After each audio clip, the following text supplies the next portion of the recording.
become a member. Sign in and start streaming today.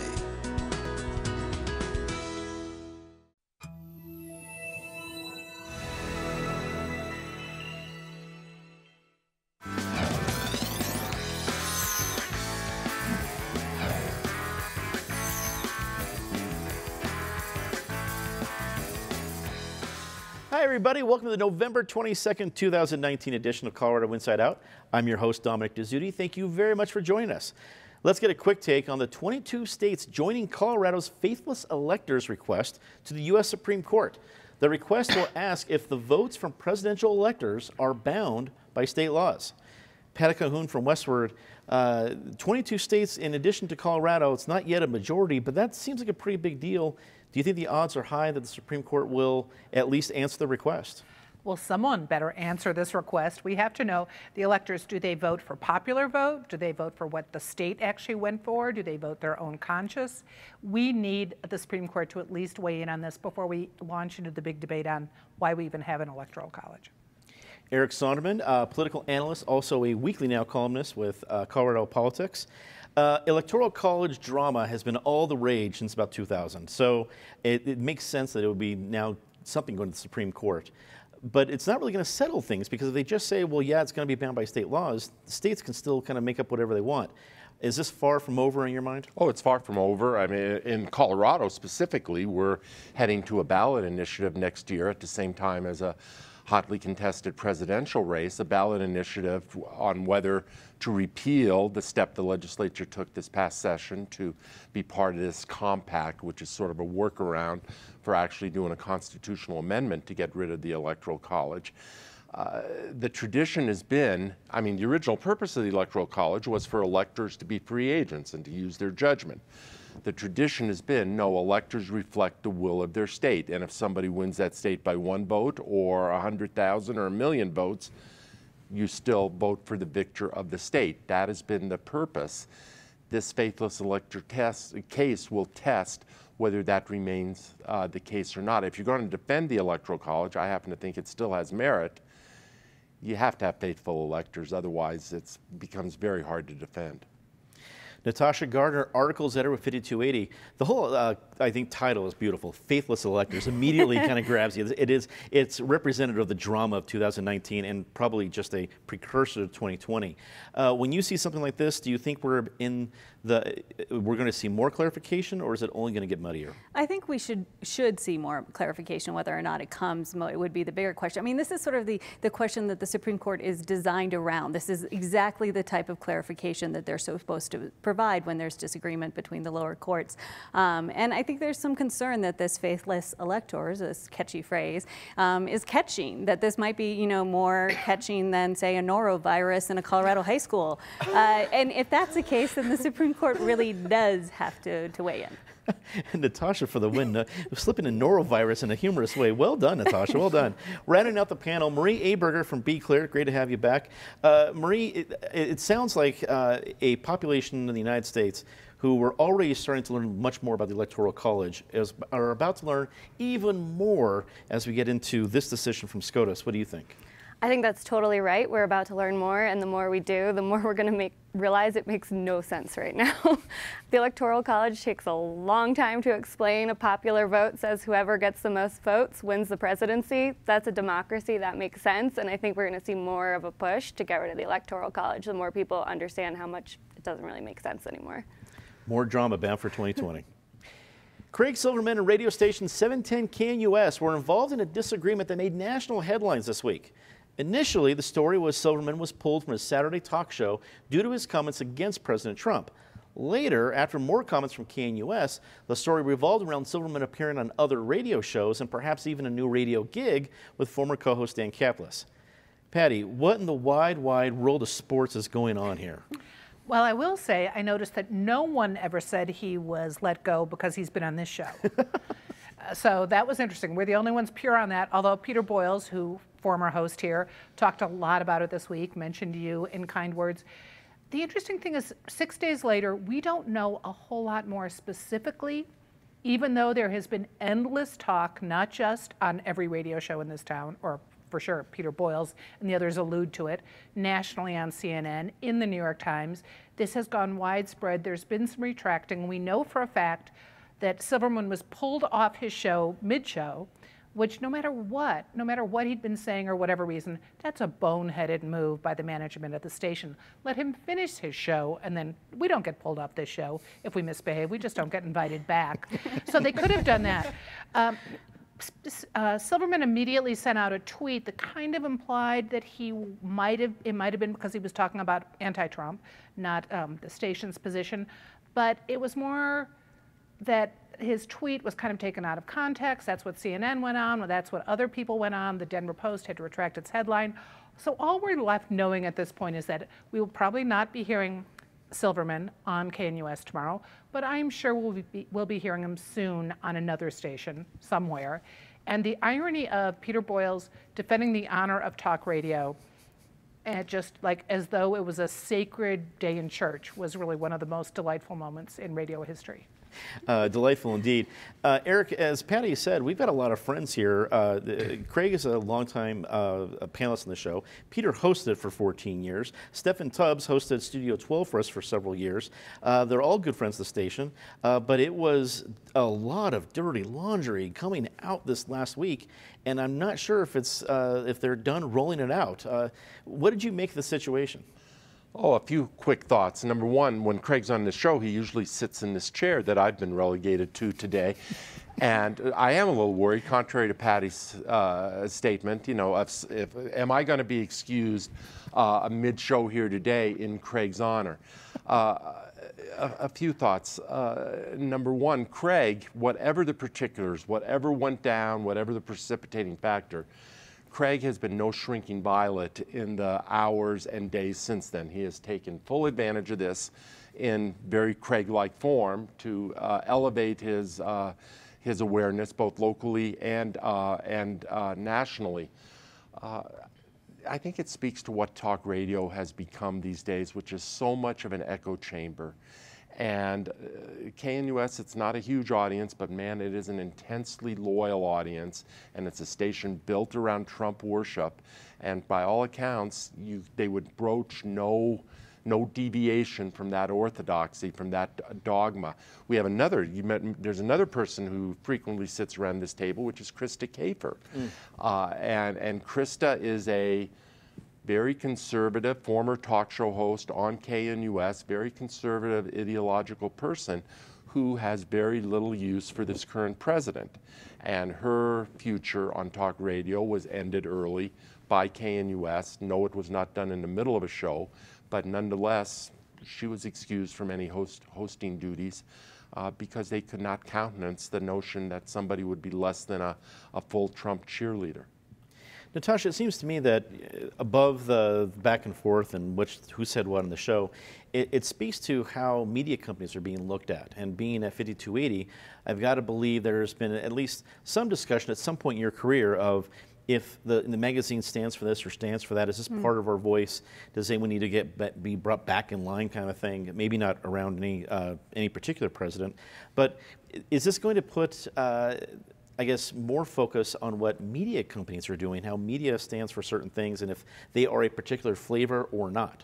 Well, I think that emphasis was already there and certainly has been since the 2016 election and actually the lead up to that election. I mean, the press and what we do and what we cover is constantly up for debate, and that question of who sides in one direction or another, not this presumption that journalists are coming at it from an unbiased perspective, is something that I deal with in the work when I'm out reporting on a regular basis. Now, talk radio is a little bit of a different world, but there's obviously some overlap, and I think that's part of what the conversation was about this week. But this week it was really about like grab the popcorn and watch your Twitter feed, because it was nonstop, kind of keeping up with the updates with this. But I think, you know, sort of the start of my comments and leading into that, this bigger question of how we communicate with each other, how we find truth, how we talk about issues in the world today is something that does feel like it's changing, and it's almost like the whole country kind of needs an update on listening 101. And maybe that's something that can come out of these discussions. But meanwhile, you know, we're spending a lot of time talking about this, but all this week, the real news is the impeachment hearings. So the focus of what gets picked up in the media and what gets pushed forward is always confusing to me, even though I work in the media. I think sometimes, yeah, people expect people in the media have it figured out, or you've read the manual. It's just as murky for us. Marie, this made national news very quickly, but then seemed to disappear very quickly. But frankly, I mean, gosh, a Twitter story lifespan is like the mayfly, I think, sometimes. So what did you make of how it developed and probably where it goes from here? I think it developed into such a big national story because it represents something pretty scary that's been happening in the Republican Party all across the country, which is you can't critique the president or you're out. People who critique the president either lose their seat, have to switch parties like Justin Amash did from Michigan, or like Craig apparently get kicked off the airwaves. And I agree with Patty, it was a bonehead move to kick him off mid-show. You know, having someone go off the airwaves in the middle of a critique of Dear Leader feels like something that happens in North Korea, not Colorado. And I think it's really scary, and hopefully we can get back to a more honest conversation where everyone can share their views. We'll have to tune in next time to see how the talk show roundtable rolls. Should be interesting. New Belgium Brewing's founder, Kim Jordan, announced this week that the Colorado Craft Beer Company will be sold to an international corporation based in Australia. The company is employee-owned, so the decision will need to be approved by employee stock owners. This comes on the heels of Molson Coors announcing a couple of weeks ago that the company headquarters will move from Colorado to Chicago. Eric, as you said eloquently before the show, we really needed Ed Seelever here to talk about beer and business. But with him being gone, we can at least talk about the impact of pretty strong Colorado stalwarts in New Belgium and Coors not being based here anymore. That whole identity of what corporate headquarters stand for Colorado, especially one that's been here for over 100 years. Does that hurt? Does that do some sort of damage to the state of Colorado and our reputation?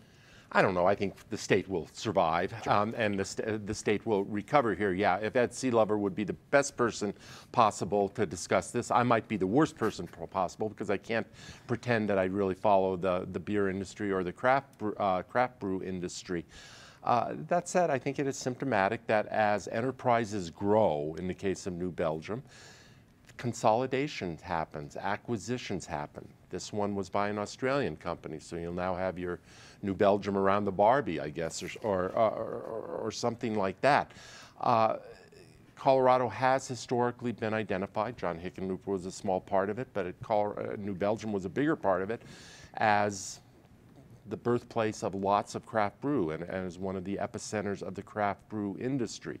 That probably takes a hit, but if I look around over the last 5 or 10 years, we have found a new industry to step in and replace all that, that being the cannabis industry. So I think we are still on many maps.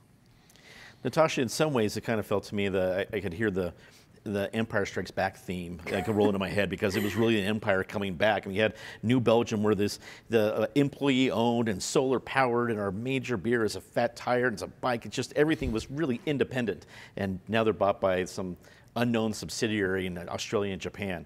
I could be making way too much of this, but as you cover business and iconic parts of Colorado, what did you take away from the announcements? Yeah, and I've covered beer for years. I mean, when I moved to Colorado, this boom was just sort of starting up, and so spent a lot of time covering these. The magazine named Kim Jordan one of the most powerful people in Colorado in 2014, and that's for a very good reason, because this industry continues to grow and expand and change, and in many ways grow up. And it's not the first chapter. I mean, as we're mentioning Coors, that's sort of the beginning of all of this, but there was a boom before this boom, and there's some sort of older companies, the New Belgians of the world, Great Divide, that were part of that original burst, and then there was another burst. So I wouldn't be surprised if there's another new transitionary period for all of this. I think the legacy of New Belgium is interesting, though, and is probably worth some retrospection on, just simply because this was a company that was, yes, making good beer, making great beer for a lot of people, but they were also setting standards standards for sustainability, you know, healthcare, and just raising important questions about workforces in Colorado that I think impacted not just the brewing industry, but all our other businesses as well. So that legacy alone, no matter of who owns them, has probably had an impact on workplaces across the Front Range and across the state. Marie, do you take this more as a loss for Colorado with kind of a brand with Coors being a part of Colorado for over 100 years and New Belgium being kind of on the cutting edge of that as a problem, or is it more as an opportunity for these other new companies, new industries in Colorado to kind of step into that vacuum? I think we should look at this as a success story. This is a locally started company that grew really big, so big that now it got acquired by a company in Australia. I think that's a success story, and it shows you can start a company in Colorado, you can bring a new industry, and you can succeed here. And it shows a message to other industries, come try it out here. And I think I get why people are sad about it, and I think when you're bummed about it, go support the local craft brewers who are here. Right after Thanksgiving is Small Business Saturday. Make that the day that you go support a local craft beer. Or beyond that, any local companies that you want to make sure grow and thrive in Denver, buy your books at Tattered Cover instead of Amazon. You know, if you're bummed about it, support the companies that are here and help them grow and be another success story. Patty, what do you think? Can we still be a beer capital of the world if the headquarters are nowhere near Denver? You can be, but it's not just a matter of can businesses succeed here, can they maintain? And that's the big issue in the craft beer industry right now. So you have Boulder Brewery, the oldest microbrewery in Colorado, 40 years old, which just announced it's retrenching, it's not going to distribute, it's not going to be selling its beer outside of its own tap room and restaurant. That's big news, and that started this. Then you have the Coors situation, and Molson Coors, when they talk about this, they're saying, you know, we have to solidify our position in the market. Coors sold over a decade ago, and they don't have a lot of control on this anymore, but the beer industry is much more competitive internationally, and they're going to be cutting back, no question.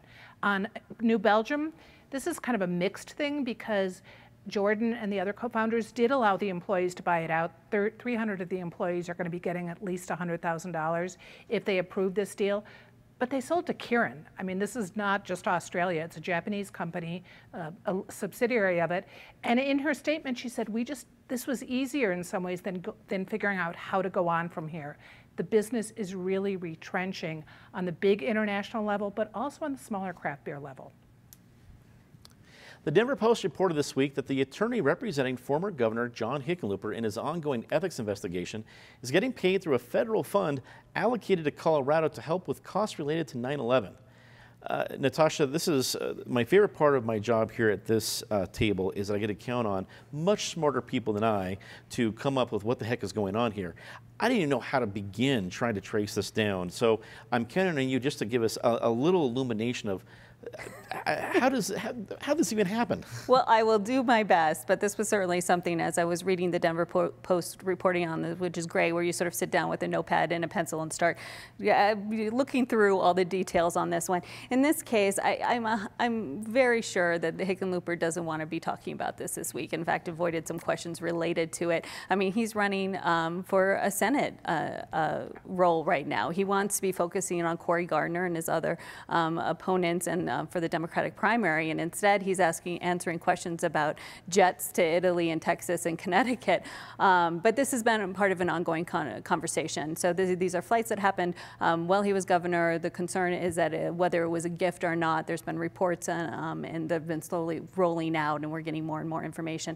In this particular detail, the attorney that he's represented by is someone who is appointed by the Attorney General. So this is not just his personal attorney. This is someone who has been appointed, and it's not uncommon for the taxpayers to pay for an attorney in these sort of scenarios. Now, where the money comes from, I mean, that's the next big question for me, is that how did this line item match up on a budget, and who suggested that? And I don't think we have answers on that yet. I might be wrong, but this is a story we are going to continue to talk about.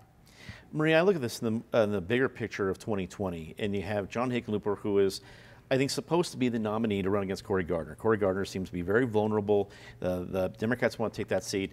But you still have Andrew Romanoff saying, no, I'm not leaving. I'm not convinced he's the guy. And you see stories like this coming out, and the different video we're going to see of I'm not cut out to be a senator.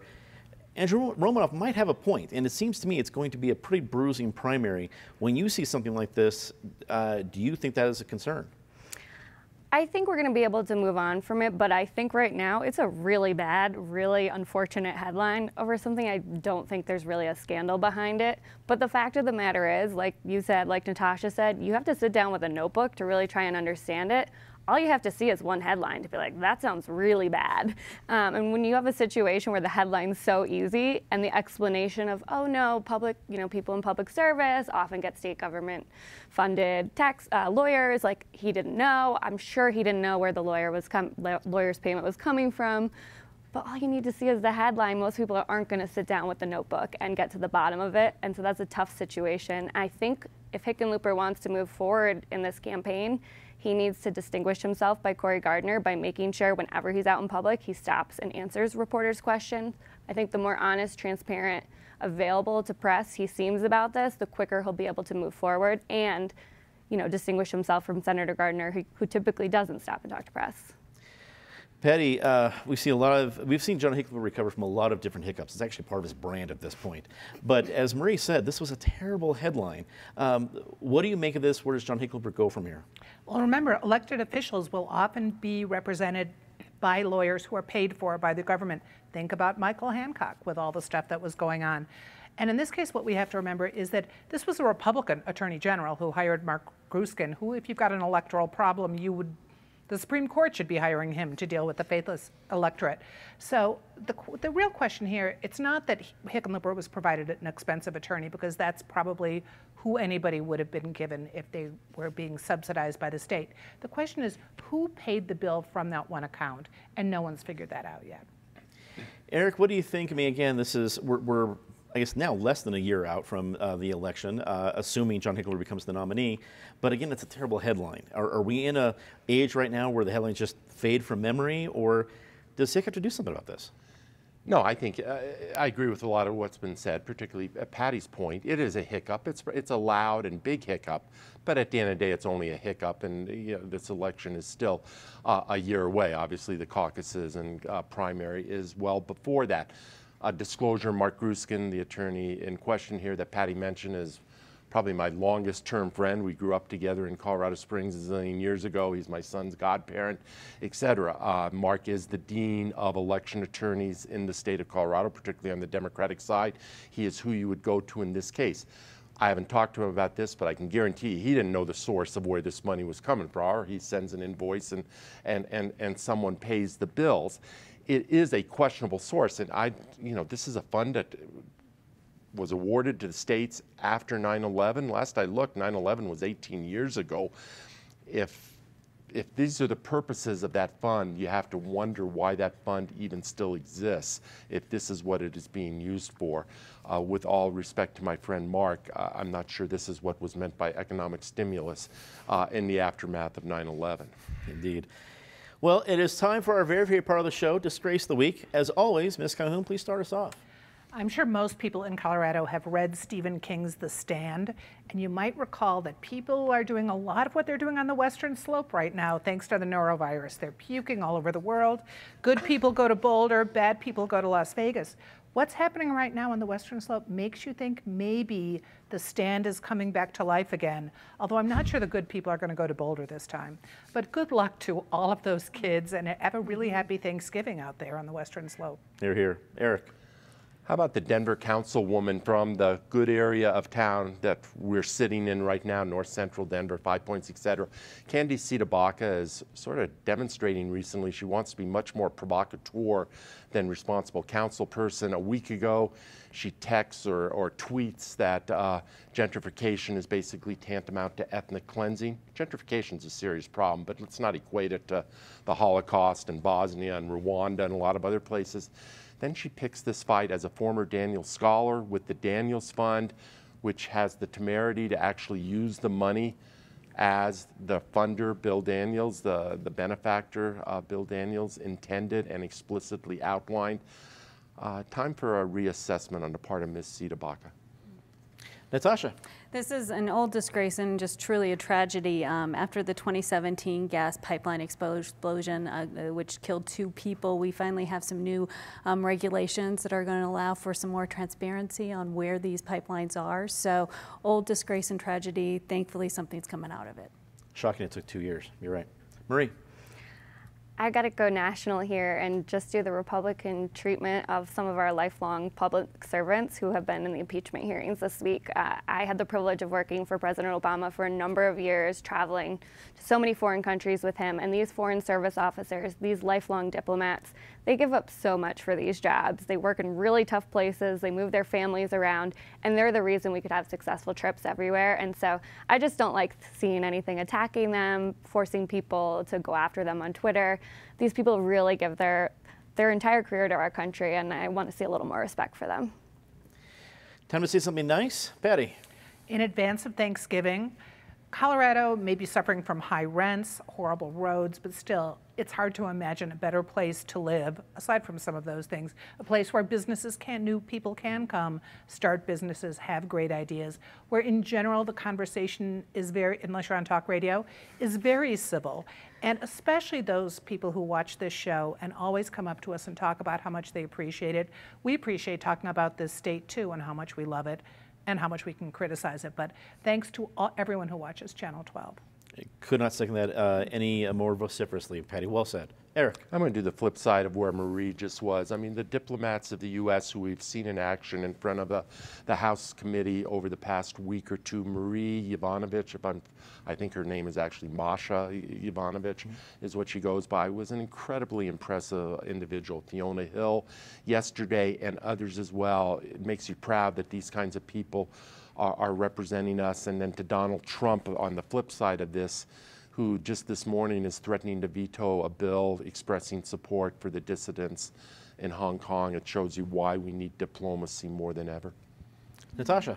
Sticking with the holiday theme, my social media feed right now is full of events and dinners around the metro area, helping people in need, helping seniors, just giving back in different ways. So I just, in the Denver Rescue Mission, which of course every year does their annual turkey drive to make sure that people have a way to celebrate as we enter next week's holidays. Just kudos to everyone for taking that time and focusing on giving back. Well said. Marie.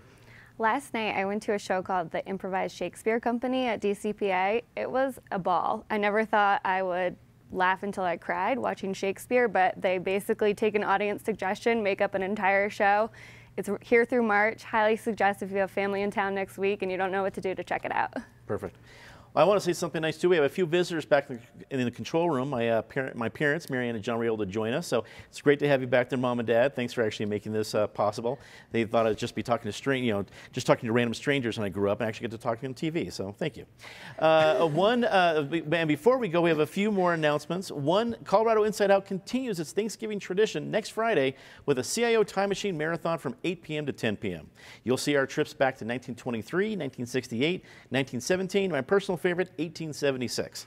Also airing next Friday is the championship round of our Both Sides of the Story 2019 tournament. Haley Statz from Eagle Crest takes on Maddie Holloman from George Washington, debating if Colorado should join the National Popular Vote Compact. You will not want to miss it. And finally, don't forget that Colorado Gives Day is December 10th. It's Eric's favorite day. You can schedule your gift to CPT 12 right now. You count on us for great programming like Colorado Inside Out. So can we count on your support on Colorado Gives Day? Go to cpt12.org for more details. That is all the time we have for this episode of Colorado Inside Out. Thank you so much for watching. For everybody here at CPT 12, I'm Dominic Dezzutti. Good night.